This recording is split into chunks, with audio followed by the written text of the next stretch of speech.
Thank you for listening to this podcast from TRE, Talk Radio Europe, your voice in Spain and around the world. For more information, please visit tre.radio. Ger Sweeney presents Live on Eire in association with emeraldconnection.net. Live on Eire, presented by Ger Sweeney. And a very good evening. You are very welcome to this edition of Live on Eire, the Irish programme. Wednesday evening, before we do anything, can I say a big thank you to Howard Brereton for Spain today. Thanks a million, Howard. Look forward to hearing from you tomorrow between 6 and 7. It is September the 25th. Where has the year gone? Ger, you keep saying that. I'm saying it since April. Well, there was still some of the Christmas dinner left in April. That's why I was saying how fast the year was going. Anyway, you know how it is. Right, what have we got for you this evening? Well, if you were listening last week to the programme, you would have heard me mention that I was going to play a repeat of a conversation that I had with Tommy Gorman. Tommy was the RTE correspondent in Northern Ireland, in Europe, in the northwest of Ireland. For many years, he was a journalist of renown. He was a very nice man, by all accounts. I really enjoyed my conversation when I spoke with him on the 26th of October back in 2022.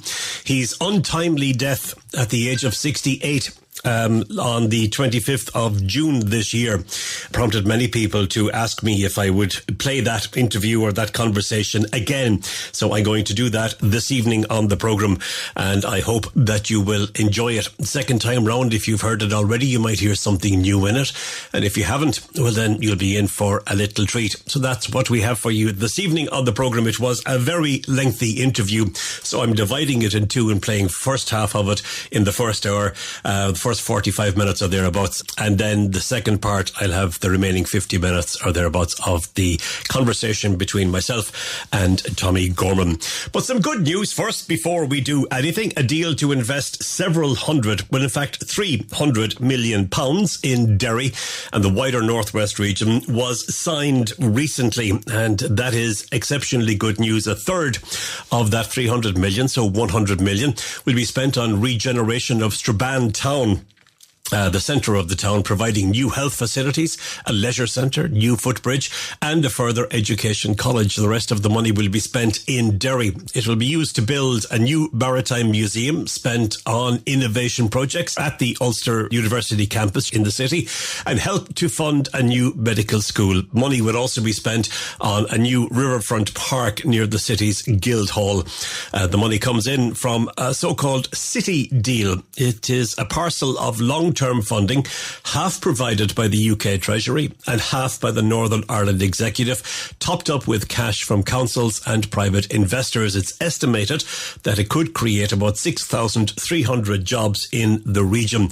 These city deals are viewed as economic drivers, bringing jobs and tourism to the areas where the money is spent. Derry and the Northwest historically has been one of the most deprived areas in Northern Ireland, and it is hoped that the city deal can lever additional private investment that can unlock its full potential. We wish them well. That's good news from Derry.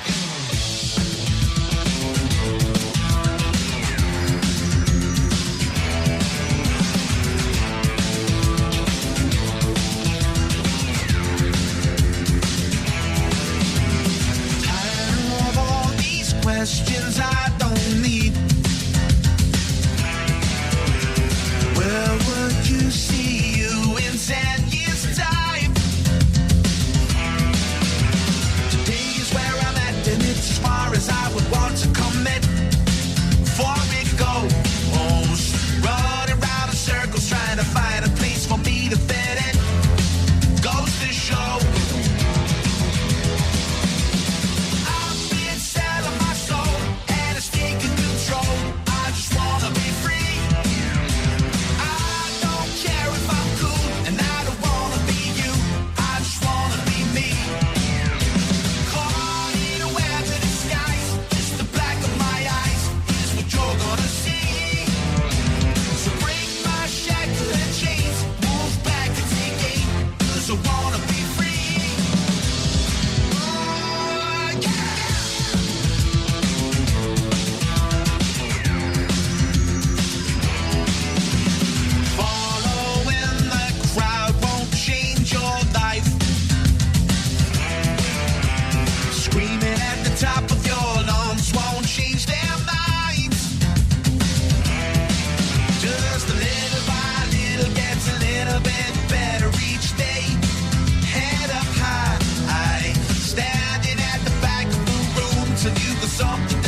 torch that's been carried a million miles.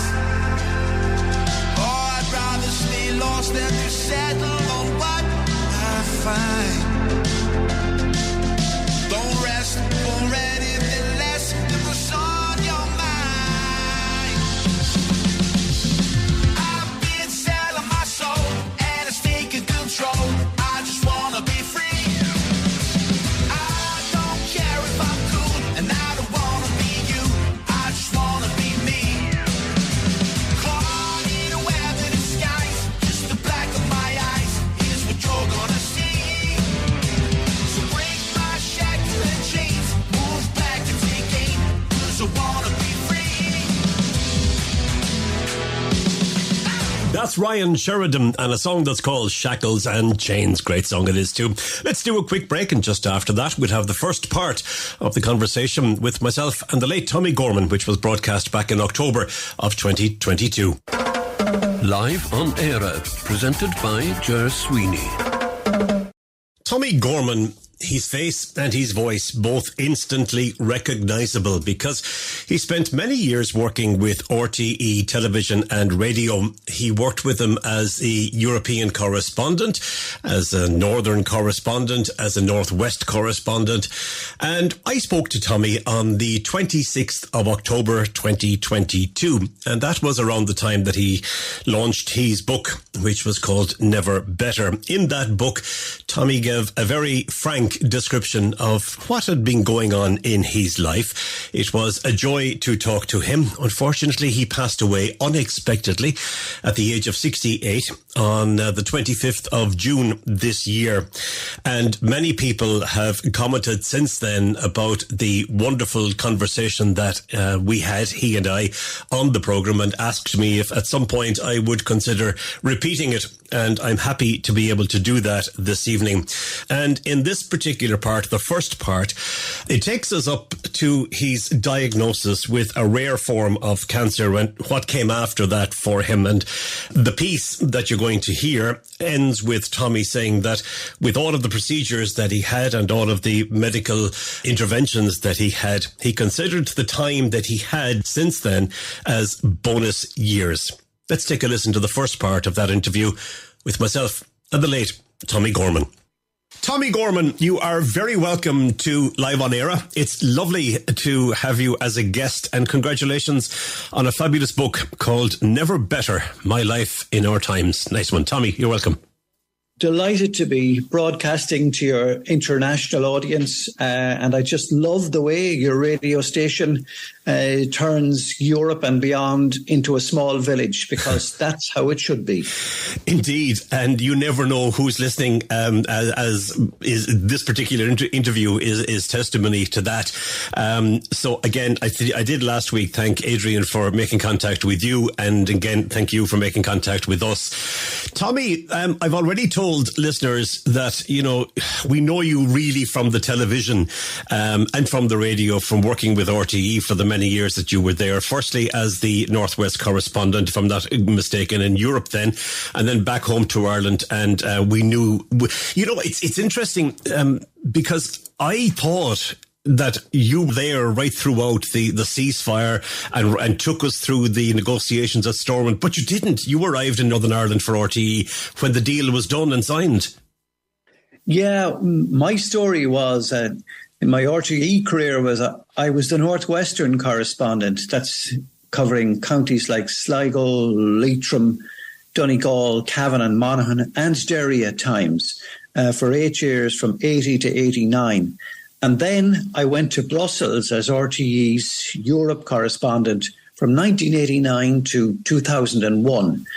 So I was back in Belfast then from 2001 for 20 years until I retired last year. So in some respects, it was a bit like the education system. Maybe the Northwest years were national school.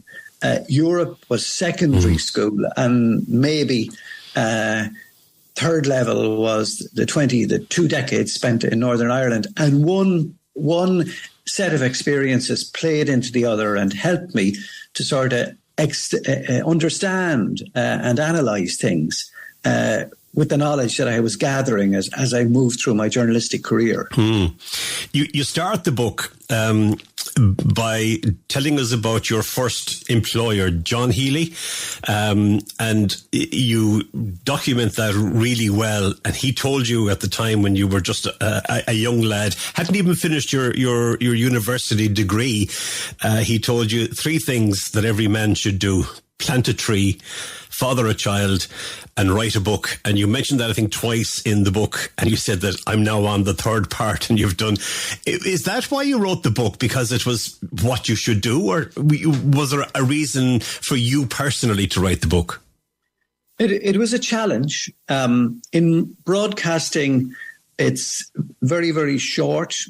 Say the method of communication, words have to be very carefully chosen. It's 1.5 minute radio reports. The same with television, except in television you have pictures. But I always had a love of the written word. And I think when RTE began to have a decent website and I began providing long reads for that towards the end of my career, the love of the old girlfriend, the written word came back.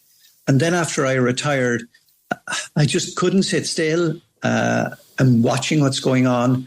And the format that I found to try and put my own life, my family life, my personal life, and my working life in context was in the form of a book. And I wanted to do that to try and help myself understand what I had seen, but also in an effort to leave something behind, for, future generations of my own family and friends. Did you learn anything about yourself, having written the book? I learned lots. I think one of the things you carry with you during your life is not the things that went well, but maybe the things you could have done better. You're always conscious of maybe where you came up short and situations, where, you just missed the dartboard. One of the things that I've been learning in the course of my life is just the continuum, the nature of life. When we had children ourselves, I began to understand my father and mother a lot more. And now in my own children, I see elements of myself and of my parents as well. And a lot of the things that we learned in the family home, in the nest, they've come back to me.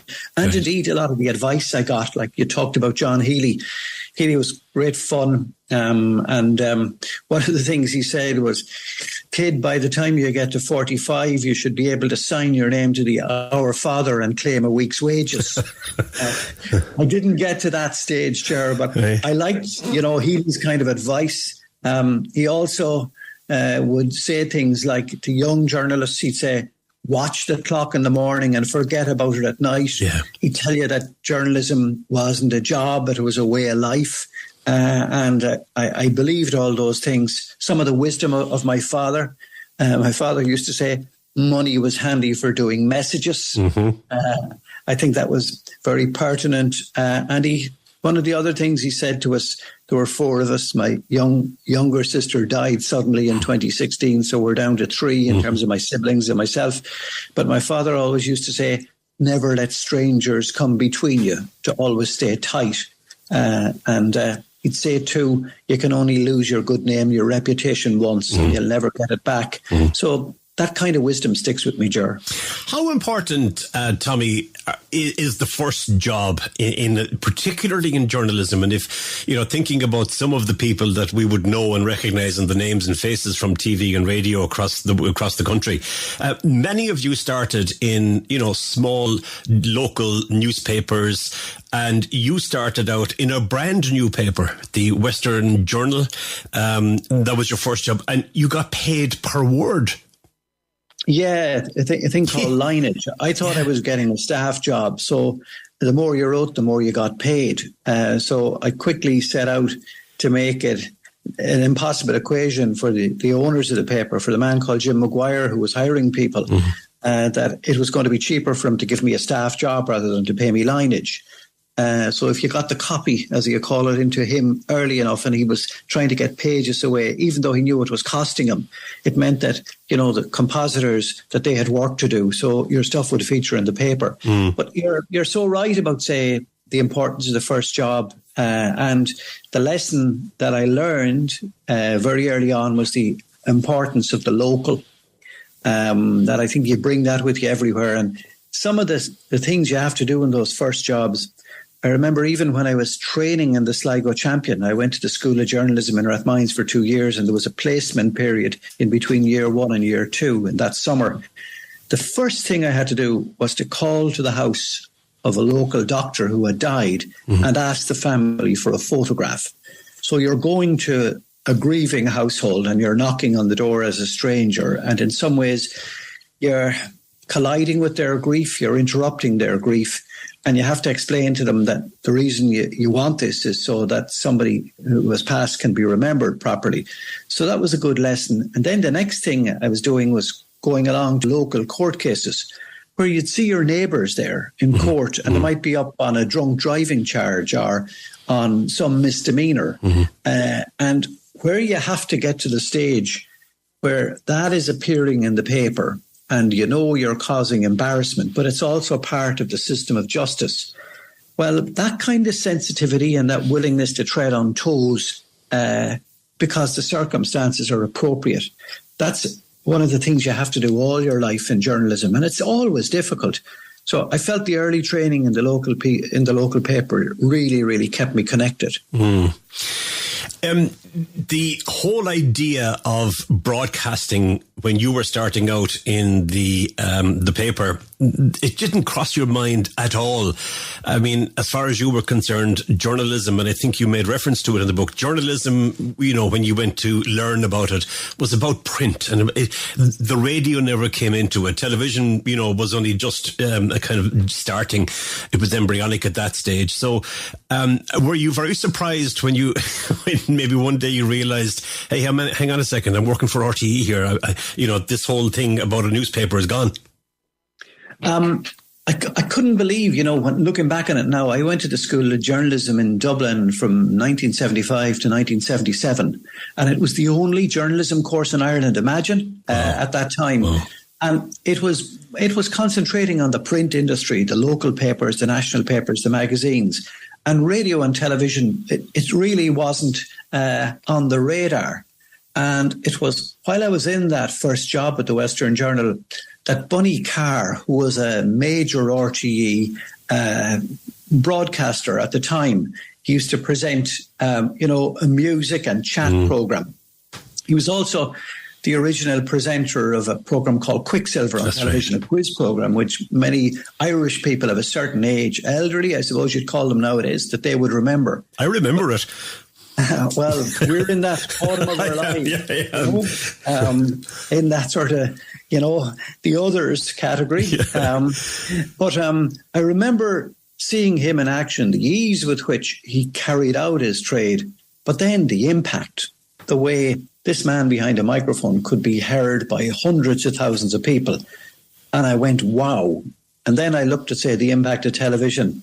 And in some respects, you were recognising it was a sugar hit of sorts compared to, say, the way in newspaper people could look at it in their own homes and look at it again and go back to it.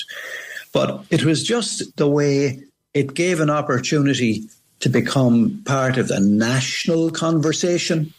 And once I got into that space, my first job was as a regional correspondent with RTE for the Northwest, and being able to put your region, when there was a story big enough to fit into, say, the national jigsaw, then I realised the power, the impact of radio and television, and then I was hooked on it. It was a completely different skill, and it took me a good while to learn it, or to become competent in it, and to sort of relax into the medium and embrace it. But once I realised the power of it, you know, I said, "Oh, yeah, this is a completely different level. This is Champions League territory." Talking about that, as your first gig with RTE being the Northwest correspondent, you decided in your wisdom that Derry, the county of Derry, was part of the Northwest of Ireland, and therefore it should be in your bailiwick, and that is an area that you should be covering. And I suppose for a very young journalist, an inexperienced TV and radio journalist, to be straddling the border, it was going to lead to some issues, wasn't it? Well, I was brought up in Sligo, which is 30 miles from the border. And okay, I was part of that generation that turned on, I remember my father turning on the radio in the morning for the 8 o'clock news, and we'd hear of the killings that had taken place the night before, and it was shocking. And generally, the killings were followed by funerals and sometimes retaliation. And we had a sense of that going on. And of course, we saw the pictures on the television, from Bloody Sunday onwards. But until I went to Derry City in Easter of 1981, working, after two young boys, James Brown and Gary English, had been run over by a British Land Rover during rioting on Easter Monday period.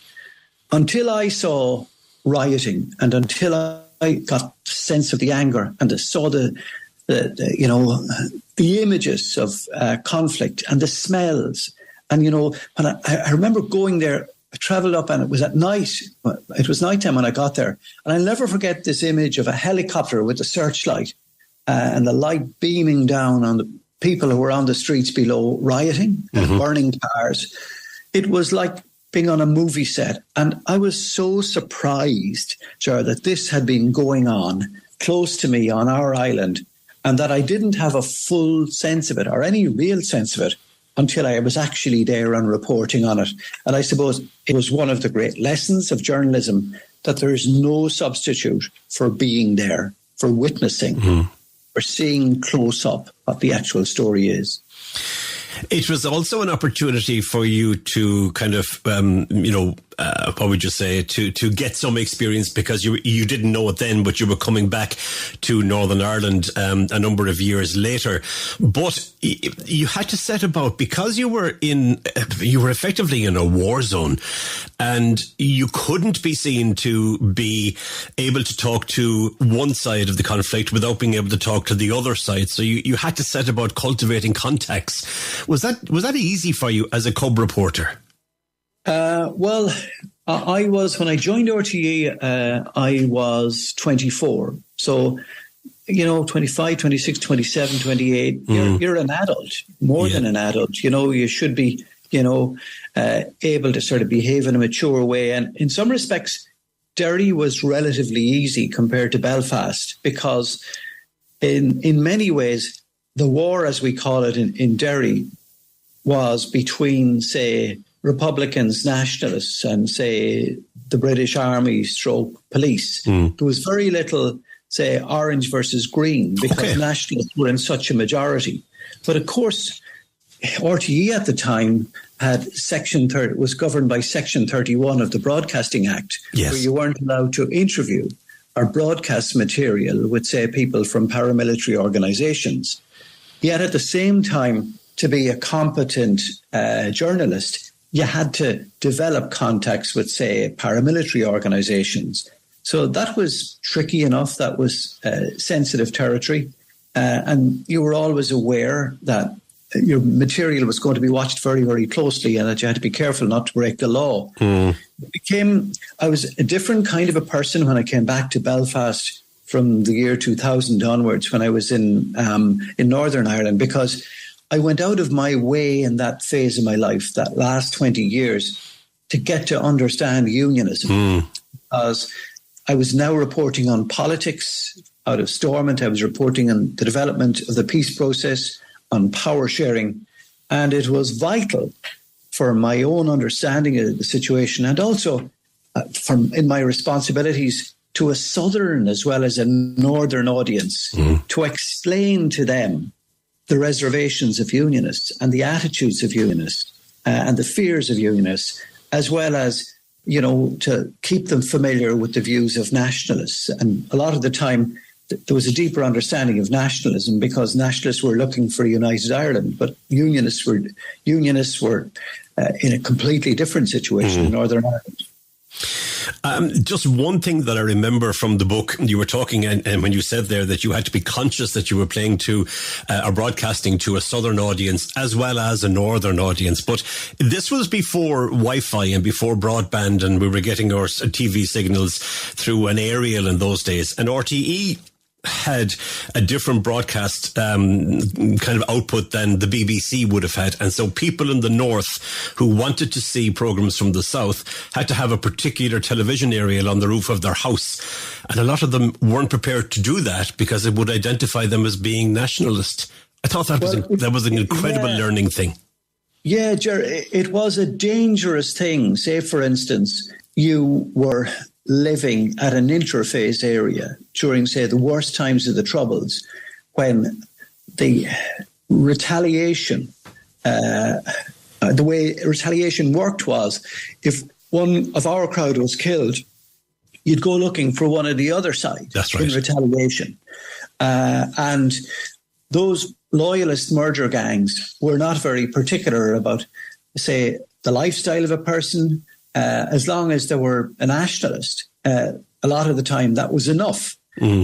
So you often had, say, taxis, who would pick up a person, taxis would say a murderer maybe in the back who would pick up a person from a nationalist area and just kill them. And because this was, say, the angry response for, say, the bomb that had taken place that had killed a number of Protestants. So the RTE aerial was a giveaway a lot of the time for a nationalist home, because RTE's audience in Northern Ireland was, 90% or more nationalist inclined. So if you wanted to, say, go for a quick hit and you were determined to kill somebody, and you were looking for a nationalist, if you saw the aerial that was picking up the RTE signals, you knew maybe that would bring you to the home of somebody who was a nationalist. So, it changed so dramatically then in the, would say, technology and with Wi-Fi and with Sky delivering the service. But it was fascinating, say, being the representative of RTE in Northern Ireland during that 20-year period, because I always had this view that people down south were interested in the north. And say some of my managers would have said, the north is a turn-off. But I never accepted that. And my experience when I come home to Sligo, and when you'd be walking maybe around Dublin or Limerick or anywhere, people would recognise you and want to talk to you about the north. I felt a lot of the time an awful lot of it was down to how it was presented and how it was explained. And I'm convinced about that. And of course, it's a much more relevant conversation, even more relevant conversation nowadays, because United Ireland discussions are back on the agenda big time. But I found there was a huge interest in Northern Ireland down south once the message was presented once the information was presented in an accessible way. Before I move off the northwestern correspondent phase, there was a tip-off that you got from somebody within or associated with the IRA about the British ambassador's movements on his holidays, and you were able to report on this, and it caused consternation across the Garda Síochána and indeed through RTE as well. Talk us through that a little bit. Yeah, it was a really difficult time in my own life. I had been encouraged to have contacts with, say, the Republican movement, because there were a lot of arms finds taking place in my area. But of course, you could never interview people directly about any such event, anyone from a paramilitary organisation. But because I was involved in this developing context phase, information was given to me at one stage by somebody from the Republican movement. And it was about the travel plans of the then British ambassador, Sir Nicholas Fenn, and he was going to visit the holiday home of the senior counsel called Dermot Kinlan in County Kerry over the August bank holiday weekend. And the document I was given was an internal Garda document about the security arrangements. So when I passed that up the line to RTE, it became such a hot potato, because it caused tremendous embarrassment for the state that this might be available to a paramilitary organisation in advance. And of course, it caused friction with, say, the British government as to where this leak came from.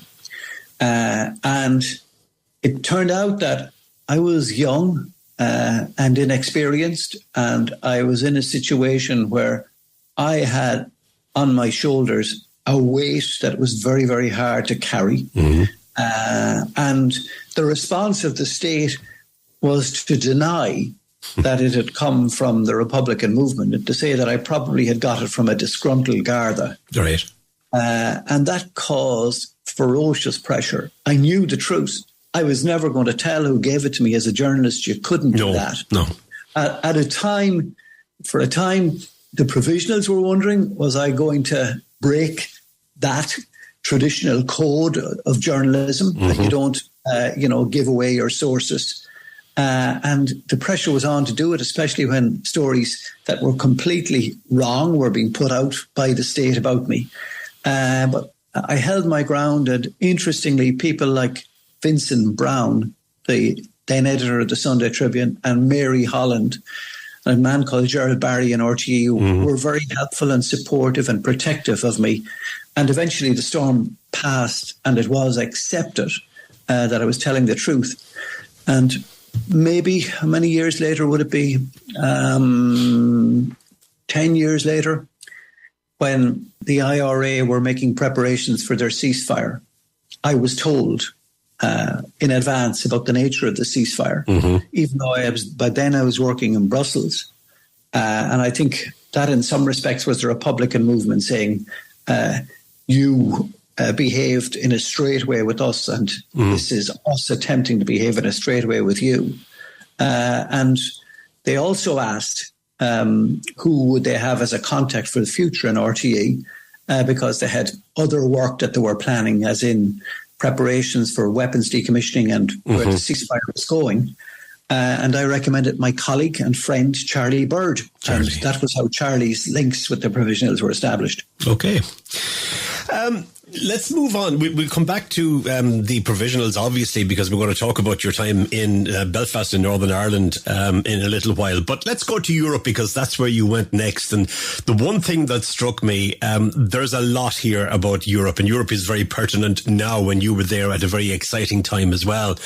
But from an Irish perspective, you met and you had access to some wonderful Irish characters like P. Flynn, for instance, Pádraig Flynn, Ray McSharry. There was Charlie McCreevy was in there. Of course, Charlie Haughey was in there as well.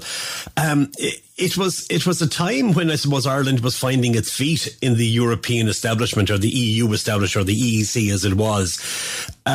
There was good fun as well as good work done, wasn't there? Well, I came to understand from my west of Ireland background how liberating and enriching an experience Europe was for Ireland. I experienced that through my own years working based in Brussels, but travelling throughout the European Union and beyond from 1989 to 2001. I had seen at home the way the farmers were the first to feel the benefits of Europe through the common agricultural policy when they got guaranteed prices for their produce. That hadn't happened to them before. But then I was around at a time when the single market, Europe without frontiers, free movement of goods, services and people, when that was beginning to kick in, when the push was on for the move towards a single currency, after the Berlin Wall collapsed, that whole expansion of the European Union and the confidence, in some ways maybe the overconfidence that came from that. But I was there for all of those times. And I suppose the most enlightening part of it for me was the way this small island from behind a larger island had become part of a much bigger club. And it was there by right, but it had to perform. And to see Ireland take its place on that stage, like I was there, Ger, at a time when for every pound we contributed to the European coffers, we got back 4 or 5. Yeah. We were part of what was then called the Cohesion Club. That was our slang for it, where you had Spain, Portugal, Greece and Ireland. We were the 4 poorest members. And we were getting huge transfers as part of the Jacques Delors policy. And that was transforming our country with infrastructure. The other thing that I really learned from those years, and I had lots of colleagues from Britain in the press room at that time, including one, Boris Johnson. Yeah. But what I was discovering in a really, I I couldn't believe the extent to which, it was forcing me to revisit my own views and prejudices and experiences. I was discovering how much we had in common with the British. We hadn't just a shared language, but we were on the same page on so many levels, and how we were getting on so well with them around the European table, and how that warming of a relationship and that sense of common purpose, how that was actually playing into the peace process in a very genuine way. And I found those years in Brussels, they changed my life and so many lives in so many positive ways. I was also seeing, for instance, the beginning of, the Erasmus program and all the Irish students coming. We were seeing Irish companies beginning to export to Europe, and you were beginning, like, our corporation tax, and Pádraig Flynn, of all people, steered the Irish corporation tax through the European Commission, the 12.5% corporation tax. And you were beginning to see the foreign direct investment beginning to impact at home when you'd go home. And it's now when you look back on it, I suppose it makes sense. For us, our experience of Europe was all positive. Whereas for Britain, an empire, it was part of the bigger club too, but it was also feeling that the empire was in decline because it was only one of a group of members of the European Union, where for us, it was fantastic because we were part of a bigger club and we had never been in that situation before, and our country was prospering as that was happening. The whole thing about Europe and the various departments within it, and what Ireland was able to contribute and what Ireland was able to get out of it, it was almost like there was a weighing scale, and it was tipped in our favour of us receiving things at the start, and then it starts to balance out, and we're contributing, and we become a bigger force in Europe, I suppose, than we thought we could be at any one time. And you were there for all of that. You were there reporting, you were watching, people like Peter Sutherland, as one of the commissioners, and he was so respected across the entire continent, wasn't he? Well, Sutherland was loved by Delors in particular because Sutherland was the champion of the single market. Sutherland was also loved by the British, including Margaret Thatcher, because Thatcher was a huge believer, and this is sometimes forgotten, but she was a huge believer in the single market as well. But then you had MacSharry. MacSharry reformed the common agricultural policy. MacSharry was the European commissioner there in the GATT negotiations with the Americans. Sutherland went from his Brussels job, he went to Goldman Sachs for a while, but then he was Director General of the GATT, and the GATT is sort of morphed into the World Trade Organization, but he was based in Geneva. But then you had big players like Pat Cox was president of the European Parliament, and a really credible one as well. And then you had characters who would emerge on the scene, like Mary Robinson became our president, but then she went on to her UN job. And I suppose what was so interesting for me was to see this country with Europe at that time had maybe 300 million citizens. We were 3.5, 4 million at the time. So 1% of the population. But, around the table, we were given equal status to the other countries. And in many respects, it came to how well your people performed when they were given the big jobs as to whether, they would make space for the next person. As for the wealth transfers, you're right. There was a time, I remember saying it to Charlie Haughey one time, perhaps we're getting nearly £5 for every one we put into this kitty. And Haughey smiled, he says, we want more. But the Irish had a great capacity to absorb what they got and to make use of it. We used to lead. We used to be even better than the Spanish and the Portuguese and the Greeks at the use the money was put in terms of our infrastructure. And you'll remember, say, the regional technical colleges that mushroomed during that. They were a European Social Fund, as well as the structural funds and the Common Agricultural Policy. And then, of course, the philosophy behind it all was, as your economy rises and as you get the foreign direct investment and as it becomes more prosperous and as Europe takes in poorer members, well, then you will switch from being a net beneficiary to a net contributor. And after the enlargement, when the poorer countries from Eastern Europe came, Ireland's place in entitlement changed, and Ireland is now a net contributor to the European kitty, as it should be, because it's getting all the other benefits of the wider Europe, including, the tens of thousands of new Irish citizens who have settled in Ireland from Eastern European backgrounds.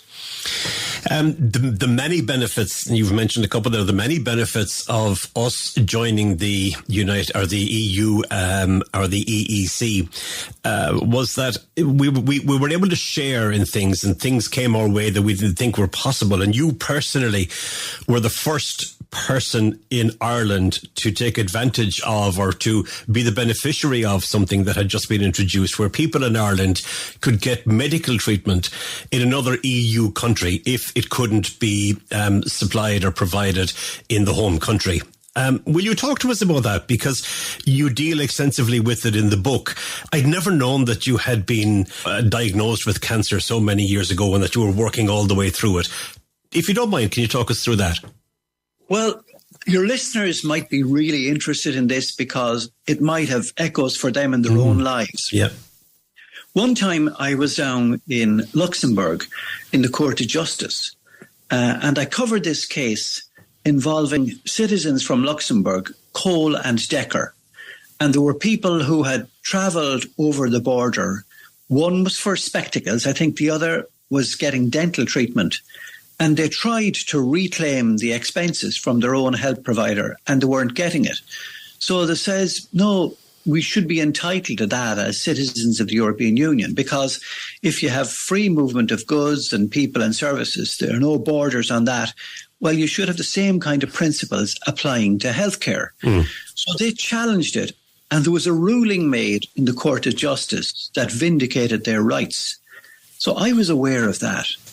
Now, around the same time, quite by chance, 1994, after we came back to Belgium for Christmas, I ended up in hospital for what I thought was an appendix operation, but it turned out that I had contracted a rare form of cancer called neuroendocrine tumours. It's the same disease that killed Steve Jobs, for instance. So that was 1994. And I got my treatment. I had, some surgery. I had, primaries in my midgut, secondaries in the mesentery area. And then it seemed like specks of the disease on my liver. But I was told, look, this is slow growing and we just monitor it.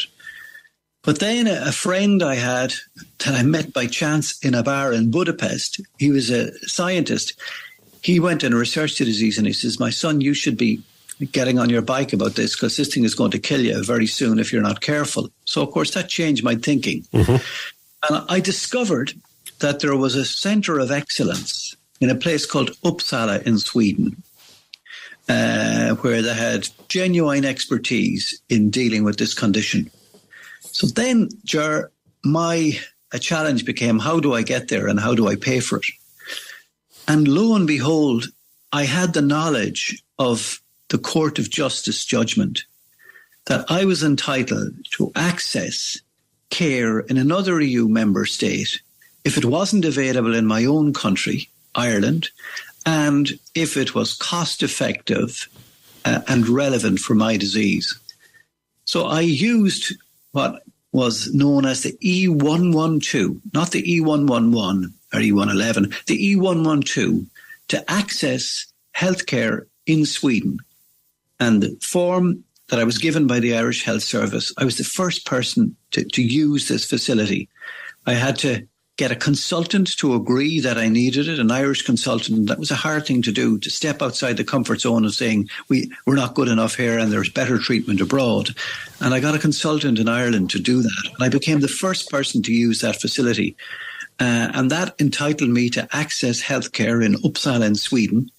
And I went there for a number of years, a number of surgical procedures there.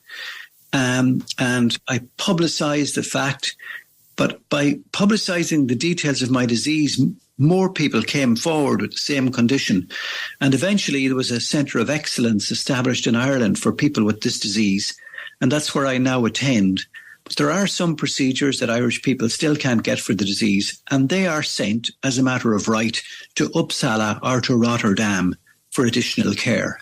So for me, the experience, the knowledge that I had from the Court of Justice of this cross-border directive that allowed me to access care in another member state, that saved my life. And that principle is still very much in place today. It has been developed, and lots of people are using similar services now, but it became very, very important for people like me. As you say, you publicised, what you did. What you actually did was you produced a documentary that was broadcast, and it brought you into the crosshairs of some of the eminent oncologists, Dr. John Crown, I think, being one of them, because again, as you say, it was looked upon as, we're not good enough for this in Ireland. Well, I suppose I didn't want to be rowing with anybody, no. But ultimately, as your listeners will testify, anybody who has a health challenge, ultimately you become manager of your own condition. You have to take control of it because it's your life and you're the person who's going to be most affected by it. So in my case, it wasn't that people in Ireland were negligent or anything. It's just that the system wasn't organised to deal with what was this rare condition. There was a place where, because of maybe bigger population and different interests, and because they had the experts available, they were more advanced. So it was no shame to say, like, if there's a fella down the road who can service your car in a better way because he's got different equipment, there's no point in going into a mechanic who can't provide a similar service. So in my case, it was a no-brainer. But the wonderful thing about being at the right place in the right time was I was aware of my rights as a European citizen. So nowadays, when people are travelling to another European country, they will have their E111 in case anything happens to them. The E112 or the E112, it has to be signed off in advance. You have to have the preparations made. The health authority has to know what they're sending you away for. And this is almost like a check that you bring to the place. And that's... You present that when you go to the other hospital, so it has to be arranged. But of course, since then, it was an Irish commissioner who brought it through. There's a cross-border directive, and that means you don't even need prior authorization from your health authority when you're going for some services in other countries. So you have lots of Irish people now who are in the waiting list in Ireland for maybe a hip replacement or any surgery really, or any procedure, and they are going to other European member states and they can reclaim the cost of that when they come back to Ireland. And like for a small country with 5 million people, it makes perfect logical sense that there might be a place where there's 80 million, where they have greater throughput of patients, where the doctors have greater experience with rare conditions. So it makes perfect sense that you'd go there for care and that it's cost effective for your own health service as well, rather than be trying to be masters of everything. That there are some procedures where you access the place in another country with the expertise and the patient is allowed to get better. I want to come back to the Centre of Excellence that you referred to, because you literally just skipped over that, and I would imagine its modesty made you do that. You were instrumental in setting that up. I was, because a doctor called Donald O'Shea, he's the brother of, your listeners may know, Conor O'Shea, the rugby player. He played for Ireland. He managed Italy. I think he's now working in the English rugby structure. Well, Conor had a brother called Donald, and Donald is an endocrinologist in St. Vincent's, and he had seen patients like me. And Donald came to me and he said, look, I know what you're saying about the absence of a centre of excellence for people with your disease. I'd like to work with you and with other colleagues to try to develop it. Would you be interested in that kind of a relationship? So, of course, I was delighted that he approached me. And we have a fantastic cooperative now of Irish patients, of medics, of the Health Service Authority, of the pharma companies. And there was a centre of excellence established in St. Vincent's. We set up our own Irish Patients Organisation. We'll celebrate our 10th anniversary this year. And it's a really positive development. We all get on well with each other. And people like me with this condition are now receiving most of their care through the Centre of Excellence in Dublin and through satellite centres in Galway and Cork, on the understanding that if there's care they need that's not available here, that they will be sent abroad, at the drop of a hat to get that care. So it's a very, very positive development, really, and I'm very proud to be involved in it. One more question just in relation to that entire episode. I presume you're still undergoing treatment, aren't you, on an ongoing basis? Yeah, I'm really lucky. The prognosis in 1994, once I checked into it, it was kind of grim, because I have what are called metastases on my liver. So that's tumour specks, dotted like pepper and salt on my liver.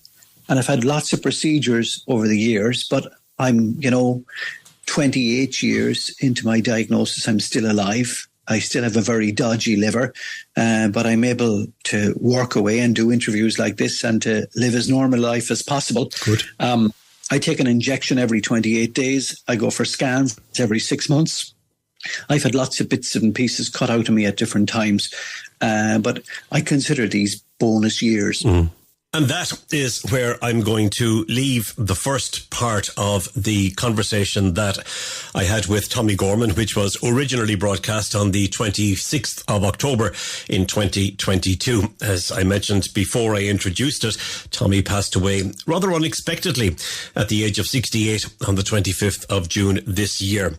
In the second hour of the programme, I will be playing the second part of that interview, and that will be starting with one final piece that I wanted to talk to him about, a nice anecdote, which kind of wraps up the time that he spent in Europe as the European correspondent for RTE. But you'll hear that in the second hour of the programme. In the meantime, I'm going to take a very quick break. Back in just a moment. Live on Eire, presented by Ger Sweeney. You're welcome to the final part of the first hour of the programme. And I think what we'll do is we'll have some music to get us underway. Yeah, what do you think? Or to finish us off in this hour. This will take us all the way to news at the top of the hour. And I will be back with you in the second hour. Don't go away now, please. Let's take a listen to Rory and the Island when the lights go down. It's never easy when the lights go down. The old leaves fall in front of me. It's never easy when the lights go down. Yeah. Take it easy till the sun comes round. The unseen's crawling all over me. Take it easy till the sun comes round. Yeah.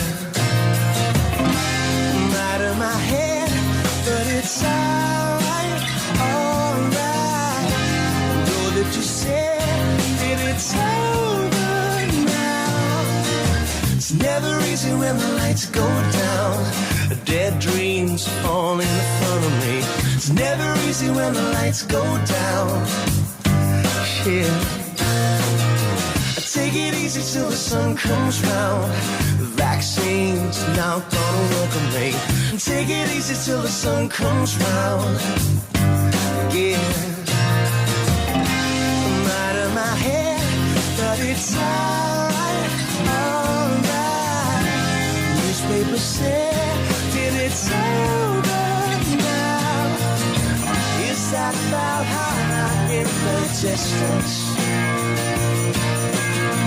Is that about Talk Radio Europe. Your voice in Spain. Live on Eire, presented by Ger Sweeney. Okay, so in the last hour of the programme, you heard the first part of the conversation that I had with the late Tommy Gorman on the 26th of October 2022. And as I said, when I was introducing that on the first hour, it was by public demand that I am doing this because many people have asked me to repeat the conversation with Tommy. He was a much loved correspondent. We all thought we knew him. We all liked him by just looking at him on the telly and listening to him on the radio. Reading his book, you got a great sense of who the man was and what his values were. I presume that's why there has been such interest in hearing this again. And thank you to the many people who've been in touch to ask me to repeat this. So on to the second part of that interview or that conversation. And I wanted to deal with one particular part of his European time, or his time in Europe as European correspondent with RTE. And we will start with that. And then from there on, then we lead into the fact that he became the Northern correspondent covering Ireland and Northern Ireland at a very difficult and poignant time in history. And we talk about his retirement and so on and so forth. So let's take a listen to the second part of that interview with Tommy Gorman. Before we leave Europe, can I ask you about the time Seamus Heaney was awarded the Nobel Prize, and also, if you can, I'd like to talk to you about you trying to catch up with Brian Friel for an interview. But first, let's talk about Seamus Heaney. Well, I had known Seamus Heaney from his times coming to the 8th Summer School in Sligo very early in my cub reporter years. And of course, I was a huge admirer of and his work. And his wife, Mary, she's one of a famous family, the Devlins from Ardbow. Really, really bright woman and gorgeous person as well. So I admired the Heaneys for many years. But when Seamus won the Nobel Prize, he was on holidays in Greece and no one could find him and no one knew if he was aware of it. So my boss in Dublin, Joe Mulholland, rang me in Brussels and asked me would I try to find him. So I headed off to Athens, and sometimes in life you're very lucky. On the way down on the Olympic Airlines flight, I cut out from the Olympic Airways magazine this little ad for a helicopter hire. So that might be useful. So when I got to Athens and I heard that Seamus had gone island hopping he and Mary had gone with two friends, I remember the helicopter ad and I rang his home in Ireland and I said, if your father happens to ring, would you tell him this is Tommy Gorman from RTE and I've got a helicopter hired. This is my telephone number and I will give him a lift back to the island so that he can go back to Ireland to be properly acclaimed. He will give me the first interview. So then I began to sweat, and in the middle of the night the phone rang and it was Seamus Heaney, because I had a helicopter on standby for the following morning at Athens Airport. So we went up in a helicopter and we met Seamus in Kalamata and he sat down and we chatted, and he had that beautiful poem about being, when all the others were at Mass, that poem about peeling the potatoes and being there with his mother. And it was just so gorgeous. And we came back in the helicopter to Athens and Seamus went home to Ireland and I had the first interview with him. And if you go to the Heaney home place in Balahy, County Derry, the interview with Seamus it's part of the visitor experience. Oh, lovely. In that place that's dedicated to him. I sent a note to Mary just this very day. I keep in touch with her and I'll never forget Seamus and his kindness. And I think he was noble as well as a Nobel Prize winner. He was just he's such a wonderful example. As you were walking to the helicopter, you were trying to keep the other journalists away because everybody wanted a word with him. But you had paid for this helicopter ride, RTE had, and you had promised them that you would get the exclusive. But somebody wanted a word. Tell us how that went. Yeah, it was a really small. Kalamata was the name of the place, and the airport was like 2 or 3 prefabs. But the local airport manager had tipped off some friends, and when we were heading out to the helicopter on the tarmac, there was a crew just as we were passing through the prefab. And Seamus knew our deal, and he looked at me, and I'm a softie, Ger, and I said one sentence. So Seamus said something like, yes, I'm very happy to be going back to Ireland, so honoured that I've won the Nobel Prize. I said, okay. And then he stopped, and I said, Christ, I hope I don't get into trouble with RTE if this is flashed by Reuters. So anyway, we're in the helicopter, and I'm still having my misgivings. And next thing, the old propellers are going around, and this fella runs out onto the tarmac and he ducks and he starts banging on the window and he says, please, mister, microphone no work, do again. Brilliant. Just started, put the hand up and said, no can do. Get out of here quick. Yeah. Oh, lovely. Brian Friel. God bless that failed microphone. I think the Greek gods were on. It was meant to be, wasn't it? Yeah. Brian Friel, if you would. Friel was prickly. When I was in Derry, he started with Stephen Ray and the others with Field Day. And like you all know, the wonderful, like Friel was an absolute genius. You know, Free City, translations, all his great work.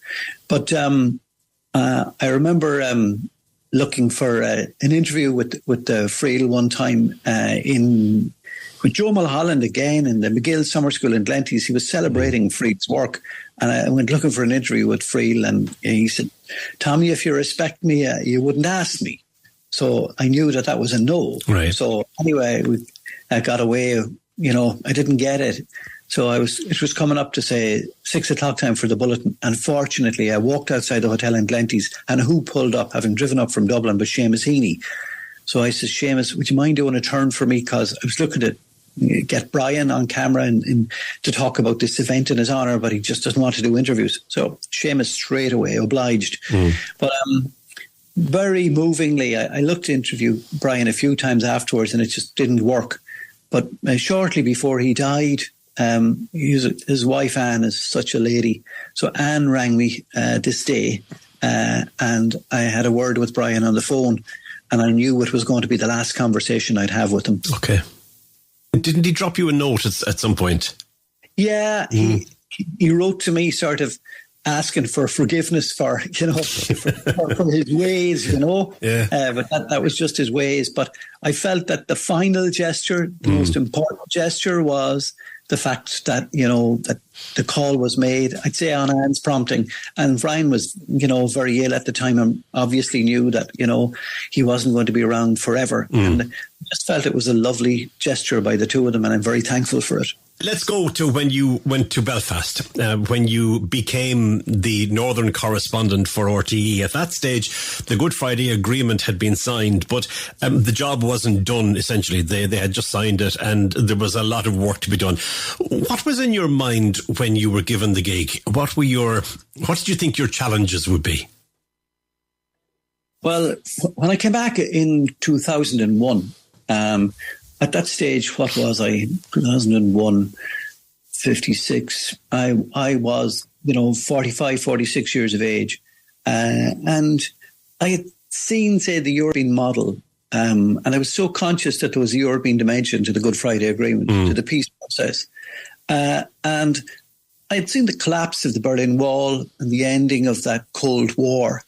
And I was really interested to see how the peace process was going to evolve in my own country, because remember, we left just a few years after the Enniskillen bombing, and I remember the despair that was in me at the time when we went to Brussels. I just wondered, was it ever going to settle in Northern Ireland? So here we were coming back to what was a new landscape, and I had seen Paisley and John Hume and indeed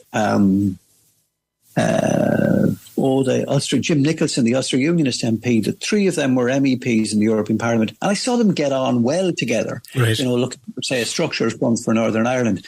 And I'd seen, of course, the flowering of our own relationship with the British, and of course Mary Robinson, or Mary McAleese, and the Queen going to Messine.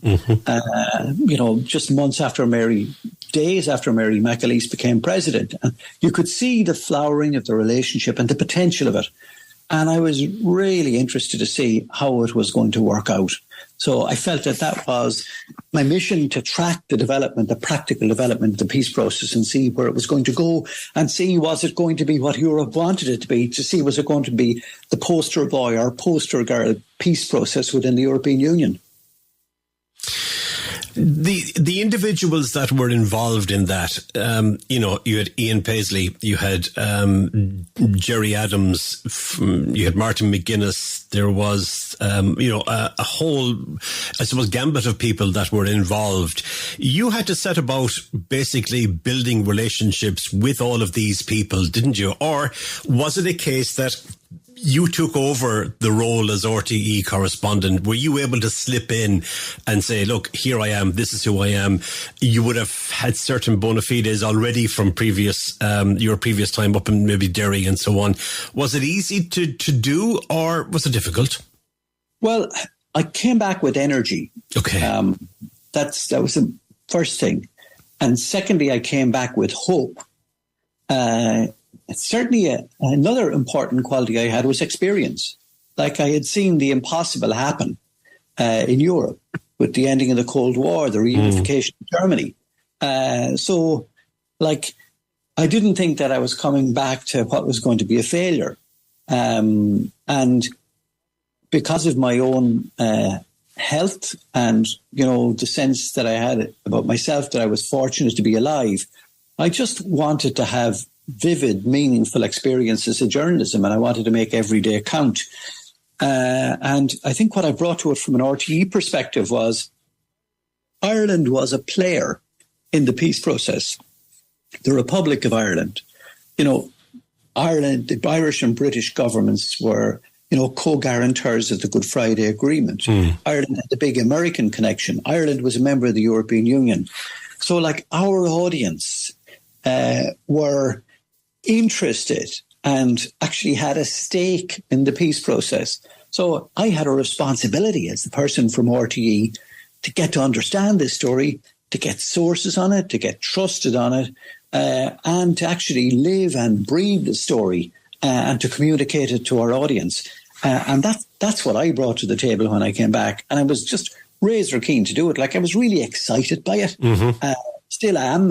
I hope my voice is suggesting, because I believe that this was something really significant. So then I was also conscious that, the Good Friday Agreement it was a miracle for a start, because the killing was, the numbers dying needlessly, violently, hopelessly. Those numbers were falling like a stone. But there had been trust put in politics, but in a model that involved a mandatory coalition. And there's nowhere. You look at Spain, you look at Portugal, you think of their histories. You look at Greece, look at its history. You look at, say, a country like Germany. You look at, say, the history of Europe after the Second World War. There was nowhere that had this mandatory coalition model imposed on it. Maybe, and isn't it an interesting observation that in some respects the European Union is like a mild version of that, where everyone gets a chance to be involved. But in Northern Ireland, these parties that literally disliked each other, in some cases hated each other, they were being told that they had to participate in a government, all of them, if they got a certain number of seats. And the journalists who had been covered tit for tat killings, and they had the police line, and they knew there'd be a killing, and there'd be a funeral, there'd be condemnation, and then there might be retaliation, and there'd be police sources and sources with the paramilitaries. That was the routine of journalism for so long, and suddenly Northern Ireland journalists were covering politics, and people were trying to practice a political model that didn't exist anywhere else. It was extremely challenging, but it was fascinating. One of the things that I really got from the book was, number one, it's a history lesson. Because I think I mentioned to you when you and I made contact initially to talk about having a chat about the book, is that there was so much that I had forgotten, because it was a busy time in my life, and there was a lot that I had forgotten. And one of the things that I had forgotten was how Ian Paisley was dispatched without feeling from his own organisation. And you got to sit and talk with him about that. How badly hurt was he? Oh, he brought the hurt to the grave, and his family still harbour it. Paisley was a ferocious character for nationalists for, the late 60s, 70s, 80s. Paisley was an outsider. Remember, his DUP party didn't see themselves as big house unionists. They saw themselves as, there for the little people and, outside normal political structures and norms, indeed. So the phase that I saw Paisley in was where the DUP realised they had to move from being a party of protest to a party of power. and Paisley was the front of house person. Robinson was the strategist. Robinson would not have had the presence, credibility to do it as, you know, the spokesperson. But he was well able to, you know, to pull the strings and to cooperate with the situation where Ian Paisley had that front of house role. I think it's, for anyone interested in Ireland's peace process, I think it's also important to say that the way Paisley's power got the upper hand indeed on the Ulster Unionists was after Sinn Féin and the IRA failed to come up with credible arms decommissioning in 2003. And David Trimble had been hanging on under criticism from the DUP. But when decommissioning failed in 2003, Trimble got blamed for it, for being too weak. And the DUP were merciless in the way they targeted Trimble as a weakling. And of course, when Trimble lost credibility, the DUP moved into the space. But they also managed over the next 2-3 years to get that weapons decommissioning completed, to get the IRA to leave the scene. That was their condition for entering government. Yeah. So in some respects, the Republicans, by failing to decommission, got rid of Trimble and the Ulster Unionist Party. And they created the space for the DUP. And then they went along with what the DUP required because they knew the DUP wouldn't go into government with them until that happened. And I think that's the story of how Sinn Féin and the DUP went back in that time in 2007 when Tony Blair and Bertie Ahern came over and when we had those scenes of Paisley and McGuinness as the Chuckle brothers. But what happened immediately afterwards was that Paisley at this stage was in his early 80s and just the rigour and the demands of being a first minister, being at the dispatch box, bringing home, you know, all the documentation to study at night in preparation for questions the next day. The DUP decided he was moving too fast with McGuinness, but that, you know, he didn't have the energy or the years for the technical job of being a first minister. So they decided to move him on. At the same time as the church he founded, you know, decided he had gone too far with the other side, and the church sort of pushed him out the door as well. So for those last few years of his life, he was in a really lonely place where he was no longer first minister or leader of his party, where his own church had turned its back on him. And he was quite, you know, he was broken, I think, by the way history had turned on him. You bring out the human side, the human element of these people that we don't know at all. And you did the same when you spoke with Gerry Adams. And at the time, Gerry Adams' brother, Liam, had been convicted of molestation of his daughters. And this had a huge effect on Gerry Adams. And you said that when you went to speak with him, when you went to interview him, that, you know, you could tell that he had just been upset about the whole thing. Well, in my working life, some of my time was certainly spent trying to get them to understand what makes people tick, what's important for them. That would apply to any area of journalism I was involved in. You have to try, if you're to have any understanding of where a policy comes from or a stance or a comment, you have to have some sense of the human being. And that includes the flaws, the contradictions, the vulnerabilities, the black marks, the stories they will never tell, the guilt, the aspirations, and the behavioural patterns. And I always apply those principles in my dealing in Northern Ireland. In Adam's case, he'll never tell the full truth about his past, because if he did, I'd say his worry would be that he'd be arrested. And he has always denied being a member of the IRA. I don't think that will ever change. Martin McGuinness was different, but the reason why McGuinness could be different was he had been convicted of IRA membership at one stage, and he served a prison sentence. So McGuinness would acknowledge he was in the IRA, but the timescale he gave for when he left it, I never fully believed that. I don't think it's a black and white situation between Adams and McGuinness. But what I felt about Adams was, like in some ways, there might be an element of justice to this, that Adams was the one who led Sinn Féin on the important political journey. First of all, they eventually got rid of the Armalite in one hand. Republicans got rid of the Armalite in one hand and ballot box in the other strategy, and became committed to, a political strategy. But Adams was the one who decided to leave his comfort zone of Northern Ireland and run for Dáil Éireann. He ran for the Louth constituency.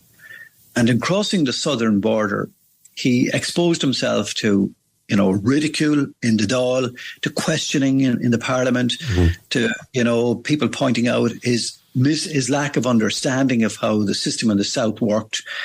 And he took an awful lot of hits in relation to the past activities of the IRA as well. And it was a very brutal period when he was in Dáil Éireann, but it also coincided with the growth of Sinn Féin in the South. And one of the interesting things for me, and as I was writing the book and doing the research, is I could actually trace the graph rising, the number of seats increasing. And of course, the obvious next stage for that is that Adams has moved aside. He's almost airbrushed out of the history of the modern Sinn Féin. He's not brought along to the big events anymore. That's now Mary Lou MacDonald's space. And maybe in some respects, that's history exerting its influence and, making sure that he pays a price for some of the elements of the past, that he's in that sort of lonely space nowadays where he's sort of not part of the current Sinn Féin thinking. Again, staying with the human side of the people that we would know only through the news that you and others would have brought to us. You gave us a great insight in the book about, how the dances, the various dances in Northern Ireland are done and choreographed. And I'm specifically talking about, the assumption that Martin McGuinness would not go and meet the Queen on one of her first visits. The story behind that you were giving us in the book. The story behind the funerals of Martin McGuinness and Seamus Mallon, for instance, and how various members of other parties, the union on the unionist side, would wanted to attend and wanted to reach out the hand of friendship at a time when families were suffering, and they were advised not to do that. And you're able to bring us into the world and understand a little bit better, as I say, the dances that have to be done. Yeah, and we know it from our own personal lives. A funeral is it's such a staging post in one's existence when you're saying farewell to a loved one, and just how sad you feel and how vulnerable you feel and the questioning you do of yourself. And the grief you have to go through, it's just part of a process that can't be avoided. And it counts in Irish society, how one acknowledges the grief of others. And certainly there were times in Northern Ireland where people in those moments where they were prepared, I think this is an important element of the peace process, where they were prepared to reach out, to go beyond their comfort zone in order to express what would be genuinely felt sympathy. One example I give of it is Arlene Foster. I remember when her father died, I went to the wake house and they lived in Lisnaskea.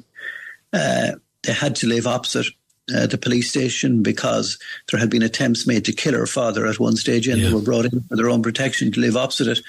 And we were there in the front room, and she showed me on his forehead, he was laid out, she showed me the mark on his forehead where the bullets had hit him. And an IRA gang came to kill him. And she always had an anger over the fact that Martin McGuinness later gave an oration at one of the people who was linked by some to that attempted murder of Arlene Foster's father. She found it hard to sort of overlook that when she'd be working with McGuinness.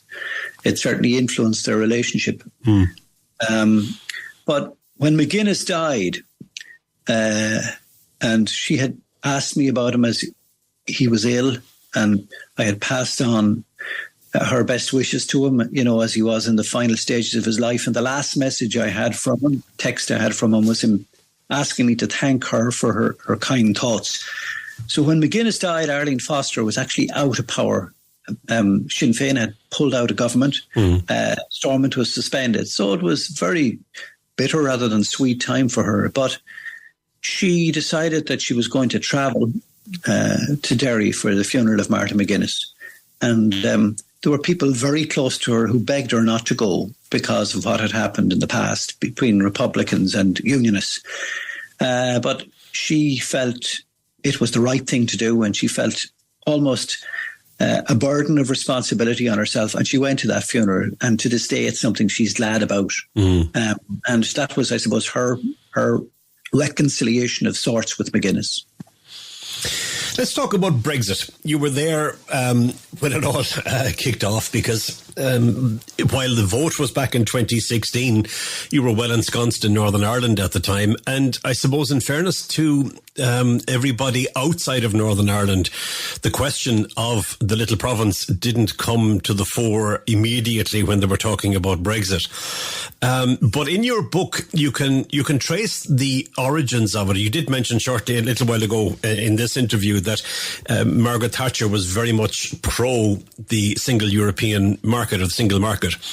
But I think you make the point in the book that when German unification was being discussed and when it was very much on the table, Margaret Thatcher wasn't terribly happy with the power that Germany would have, and the fact that it would become a superpower. It would threaten maybe, what Britain has. And you mentioned, if I'm quoting it correctly, that when you heard that and you heard her response to it, that was, in your opinion, the first throw of the dice for Brexit. It was, and the British were, in many respects, they were reluctant Europeans. If you go back through the centuries, there were many examples of conflict between, say, the British and the mainland European areas, nations, powers, whatever you'd like to call them. The Irish experience was completely different. You think of, say, the Irish were hoping that the Spanish or the French would come to their aid in their dispute with the British. So the Irish and British experiences of Europe were completely different. There also was, I think, an element of resentment in the British that de Gaulle had stopped them from becoming members of what was then the very early EEC. And they only got in after a number of rebuffed requests. And I saw, during my Brussels years, I saw the evolution of Euroscepticism. And there were a very small subset. There were some of the MEPs at the time. But their cheerleader and the person who gave them the platform was one Boris Johnson, who came, son of a Eurocrat, son-in-law of one of the great broadcasters of the BBC, Charles Wheeler.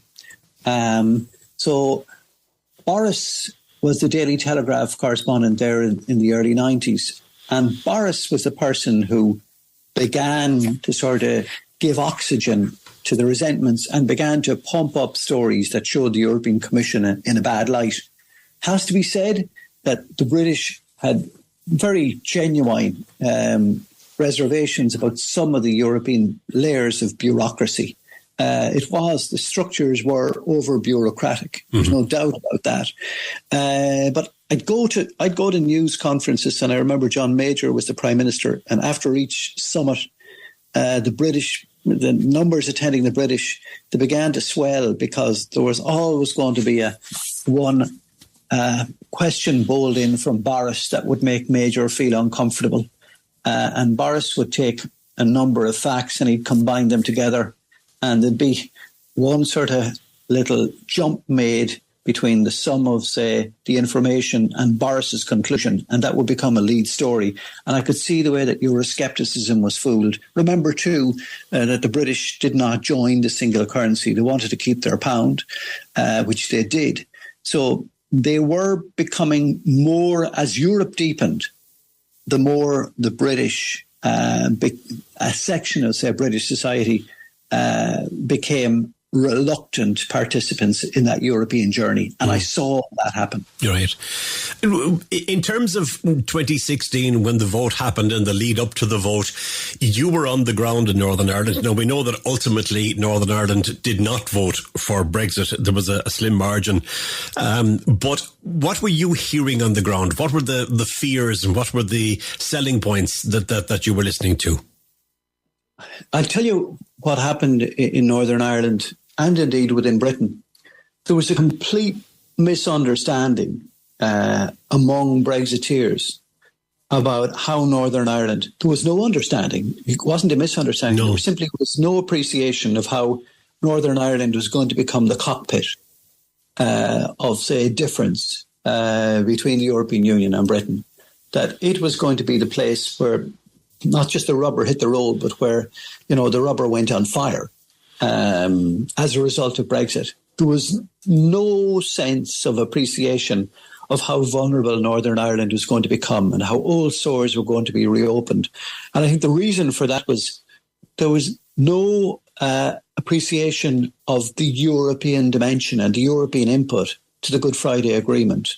Of what actually happened was that Northern Ireland became the place where shared European citizenship became the compromise that everyone could buy into. You could be British and a member of the European Union, Irish and a member of the European Union. So that European influence calmed things. And the practicalities in Northern Ireland, the DUP opposed, that they were in favour of leaving. They opposed ongoing member of the European Union. I know from my conversations with so many leading DUP members, just like David Cameron, they were convinced the referendum was going to see Brexit rejected. They didn't believe this was going to become an issue. So they didn't give any significant thought to potential consequences. Right. Right up to, say, polling day itself. And, Cameron was telling them and letting them know, look, this isn't going to happen. That was the issue. I knew people in the DUP who had bets on the result and they lost money on the result. Wow. And there were no preparations made at British government level and certainly within the Brexiteer camp in Northern Ireland for the result that emerged. It was completely new territory for them. And I think if you look at, say, the debates that have taken place since then, the British are still struggling to understand, just how negative a process Brexit has become for Northern Ireland. Do you think there'll be a solution? Because as we're talking today, I see your former employer, RTE, the website is saying that the Northern Ireland Assembly is being recalled on Thursday as the prospect remains for fresh Stormont election being called by the end of the week. We know the story associated with that. Apparently the DUP has not changed its position on a return to power sharing. So this is an ongoing thing. And if you were in Northern Ireland today, you would have your feet on the ground. You would be constantly in contact with Sinn Féin, DUP, various others. What's your sense as to how this is all going to play out?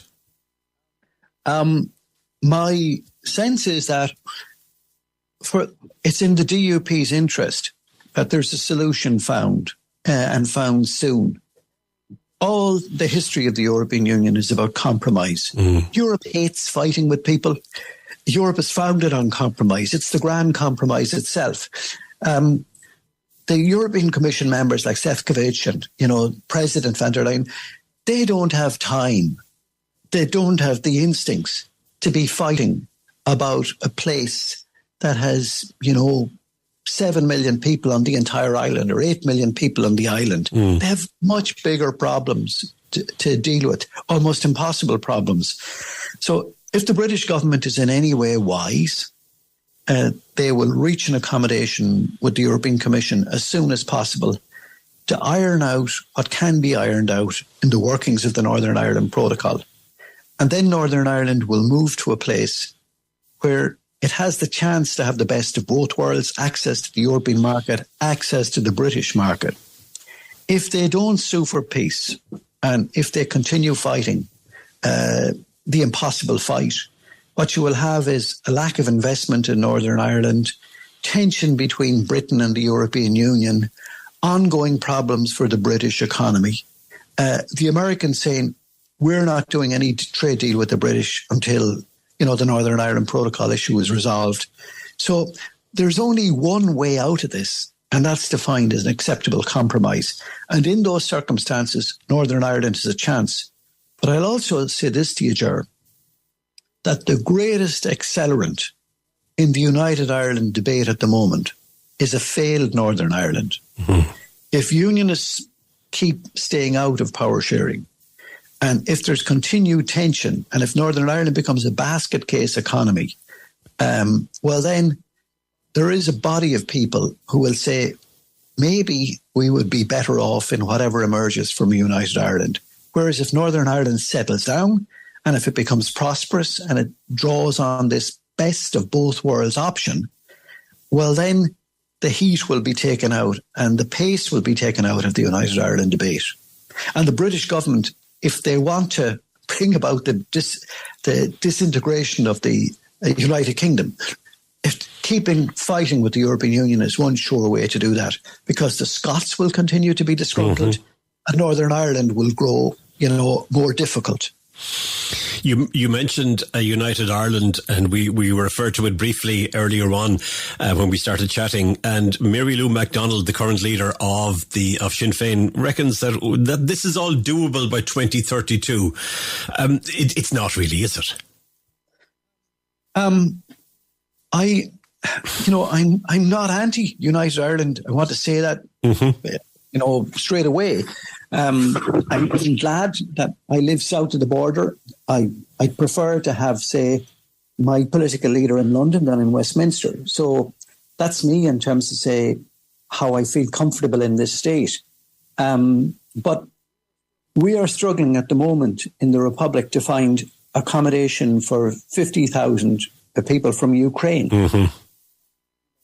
And I shudder to think what would happen if we had 800,000 disgruntled unionists on this island who were feeling politically homeless.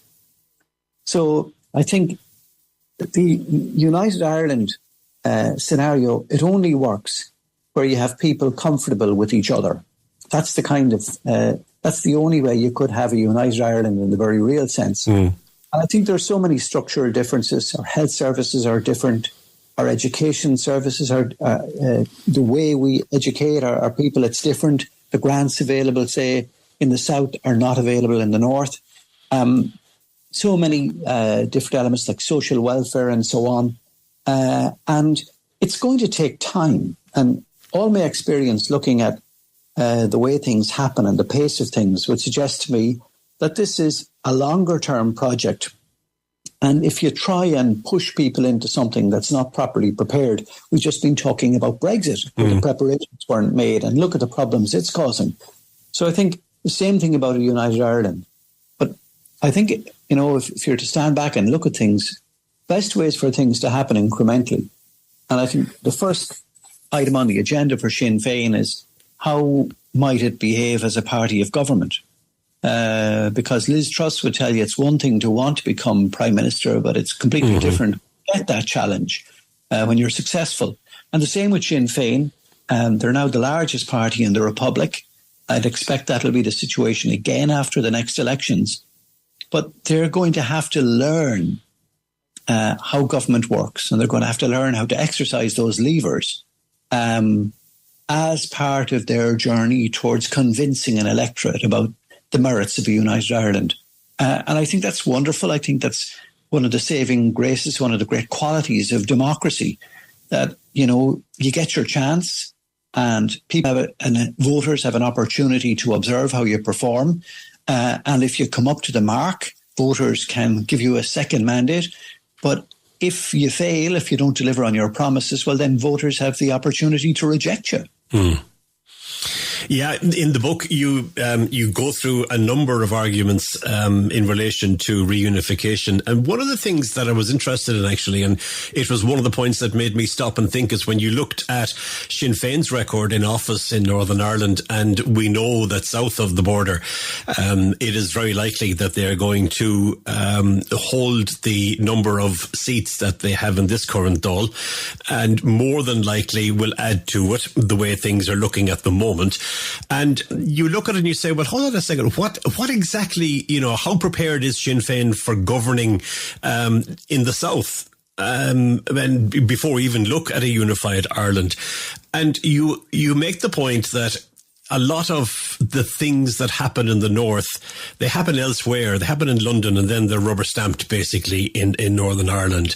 Would you be concerned with a Sinn Féin government or a Sinn Féin led government in the Republic? Like, that's a sort of I don't think it's my right to have, to be exercising those kind of judgments and having concerns about them. I think my role as a reporter over the years was to observe and draw conclusions. And something that cannot be queried really is that the administration in Northern Ireland has been off on, but it's a devolved administration. So it's really just a branch office of Westminster. And most of the most important decisions are taken there. But then if you look at how Sinn Féin performed in that devolved government, mainly with the DUP, with the DUP as its main partners since 2007, off and on, and they haven't really made major policy decisions, like, say, on health, which is under the control of Stormont. They haven't, say, revolutionised healthcare. In fact, Northern Ireland has the longest waiting list in the United Kingdom. They haven't reformed the education system as they would like. One thing they have done to their credit, and they had to do it in order for power sharing to continue, the devolution of justice and policing, where responsibility for justice and policing matters, they were transferred from Westminster to Stormont successfully. And all the parties in Northern Ireland can take credit for that.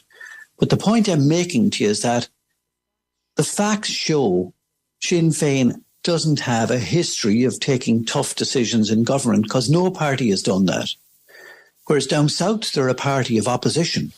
And as we know from, experiences throughout the modern world, being in opposition is one thing. Being in government is entirely different, sometimes impossibly different.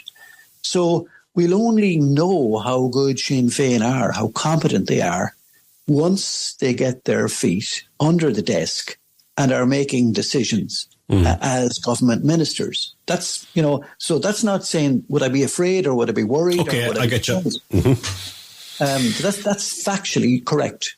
All right. Will that make a difference, do you think, in how people view the idea of a united Ireland? If Sinn Féin, I know we're talking in ifs here, if Sinn Féin get their legs under the table, if they don't do well, is it going to hamper the ambitions of a united Ireland?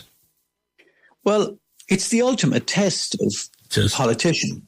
You're very good in training. You show all the touches, but it's on match day, in the pressure of the game, that you show how good you are. And you can see how Sinn Féin have been building to this, since they started after Bobby Sands' death. And you had Sinn Féin growing as a political force. You had Sinn Féin agreeing to take its seats in Stormont. You had Sinn Féin taking its seats in Dáil Éireann. All that is a journey. But the next big stage of the journey is, will they get into government? Now, there's a possibility that after the next election, Fianna Fáil and Fine Gael or others may combine and say, we're going to form the government again. Yes. That'll be very difficult for Mary Lou McDonald, because if she is to go through another full term of government without being a member of a government, she's going to be the leader of the opposition again.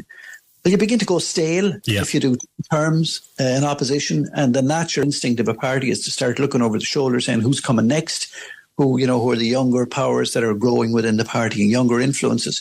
So I'd say Mary Lou McDonald is desperately keen to, get a chance to show what the party can do. And I think this is, I love democracy the way it works. I think this is one of the strengths of democracy, that you get your chance, and voters cast their votes to, give a judgment on whether you're performing properly or not. But Sinn Féin it's extremely active and able in opposition, and you can see, the coalition government of Micheál Martin and Leo Varadkar looking over their shoulders at Sinn Féin and wondering what will the Shinner say about this, or how will the bounce about it. You can see the influence they have from opposition, but that's the back seat of the car. It's only when they get behind the wheel that we'll see how good they are.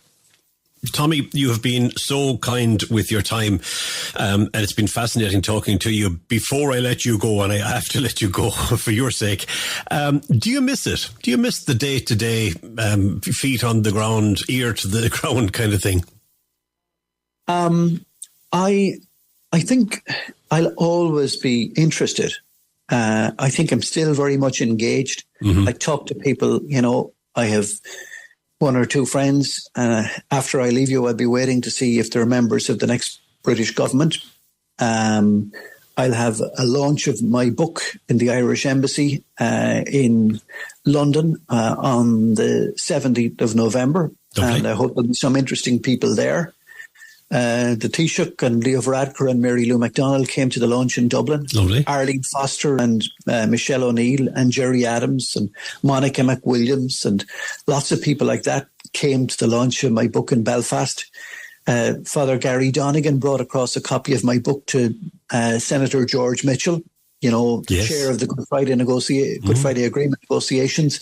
So I still feel very much involved.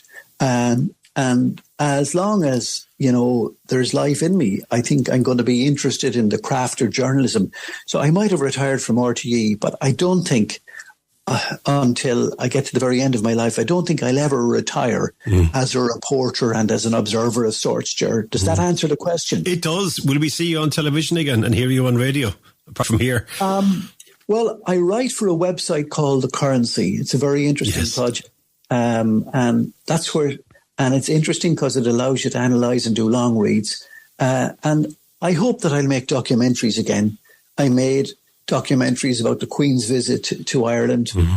I'd be very au fait with what's going on, say, with the new monarch and what he wants to do. I'm very interested in North-South politics. I'm fascinated by the United Ireland debate. So you can take it for granted that I will be involved on these issues in different media settings for the medium to long-term future. Well, look, I'm not going to hold you any longer, Tommy. I really do appreciate you taking the time to have such an in-depth discussion about your book, mainly because everything we discussed is in the book. It's called Never Better, My Time, My Life in Our Times. I wish you well with the book. I wish you well with the many years I hope that you will be with us. And thank you for sharing your stories. And just for our listeners that might be interested, Tommy's book is available on our website at TRE.radio if you'd like to go there and purchase your copy of it. And Tommy, I know it's available across the world in all good bookstores and online and all sorts of places like that. Listen, thanks a million for joining us, and I wish you well. Could I just say something to you? Sure. I love the way that somebody from a West of Ireland background has managed to make the world into a global village one more time. I just think it's marvellous the way somebody who's, brought up, not too far away from the Atlantic, next stop America, the way that you are part of this European and indeed world family. And I think it's a fantastic example of the way modern communications work. We were a people who had this tradition of emigration in our genes, where people went away and weren't heard of again. Yeah. And here we are now, and we are being heard in living rooms or in cars or on ear pods all around the world. Isn't it just magnificent? Isn't it? From the humble beginning. I when I was reading your book and you were talking about getting the copy, hopping on the bicycle and getting it to the bus stop so the bus could take it down to, was it Castlebar or wherever it was going. And I thought about my time when I started in radio as a young lad at 14, and the bicycle was a very important part of that as well. And, how we kept things together on a shoestring and bits of Mars bar wrappers and things like that. Yeah. So humble beginnings, and here we are, as you say. Fantastic. Global village. Thank you. Tommy, thanks a million. Mind yourself. Bye-bye. The late Tommy Gorman, and how I enjoyed that conversation so much. Tommy passed away unexpectedly on the 25th of June this year, and it was nice to be able to refresh our memory. And as I said, a gentleman, and one that many of us felt we knew and liked just by watching him and listening to him on RTE. The late Tommy Gorman, Yeshte, Goreva Onam Delish. Now, Dublin is in the news for a good reason. It has seen the highest upswing of hiring across 50 of the largest metropolitan areas around the world between January and June of this year. That's according to new data which was published by professional network LinkedIn. The analysis, which examined the LinkedIn hiring rate across a range of cities, including New York, Paris and Rome, found that Dublin was the only Eurozone metro area with positive hiring momentum. The analysis also shows job search intensity is rising internationally, with Ireland ranking 6th globally so far this year.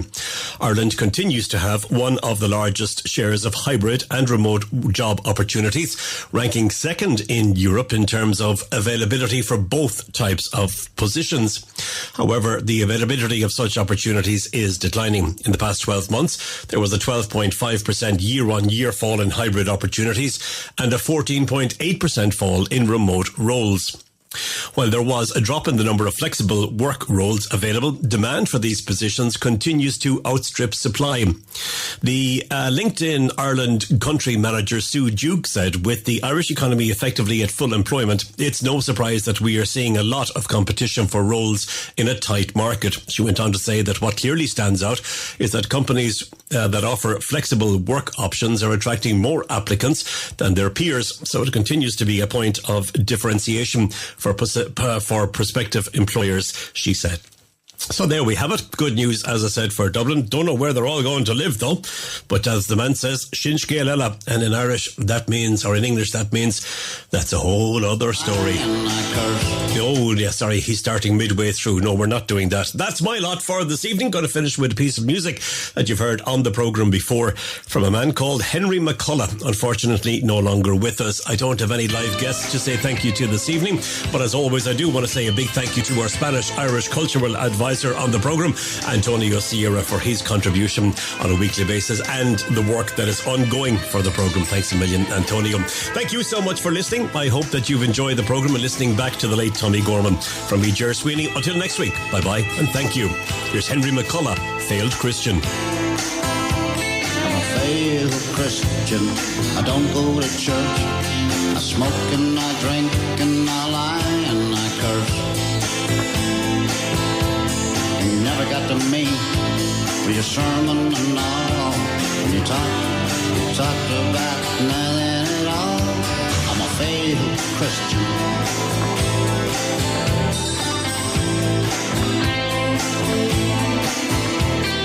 Two recollections, taking the collection, and tears when the choir sang in harmony. It scared me half to death. I swore as I laughed. An inside pocket full of change and memories of my failed Christian.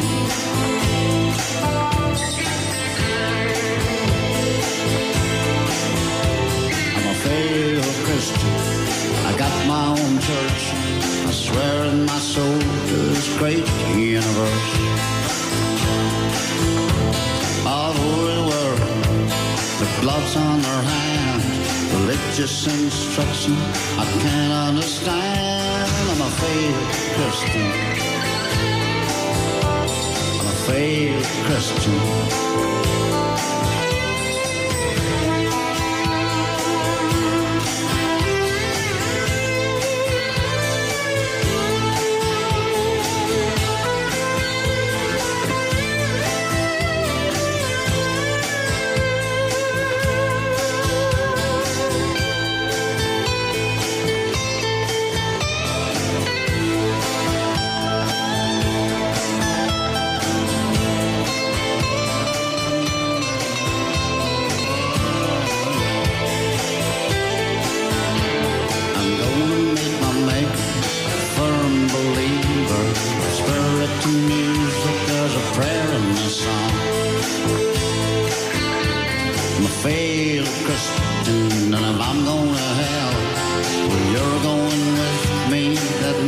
can tell I'm a failed Christian.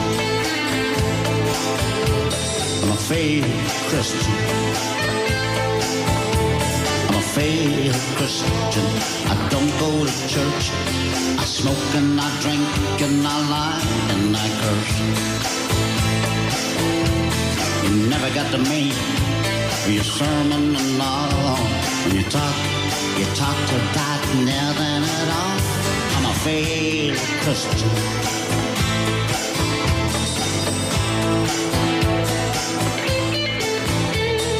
Failed Christian.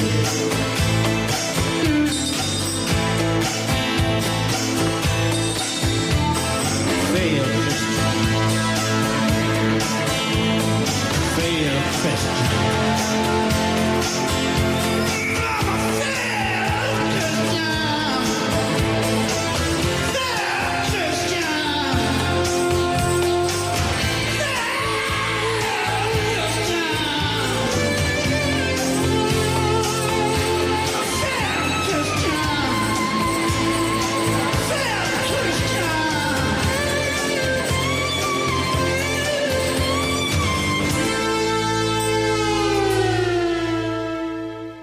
Ger Sweeney presents Live on Eire in association with emeraldconnection.net. You've been listening to a TRE production. If you've enjoyed this programme, there'll be another episode waiting for you next week, right here on this platform, where you can also access our extensive back catalogue of shows and interviews. For more information on our live programming, social media channels and apps, and how to contact Talk Radio Europe, please visit TRE.radio.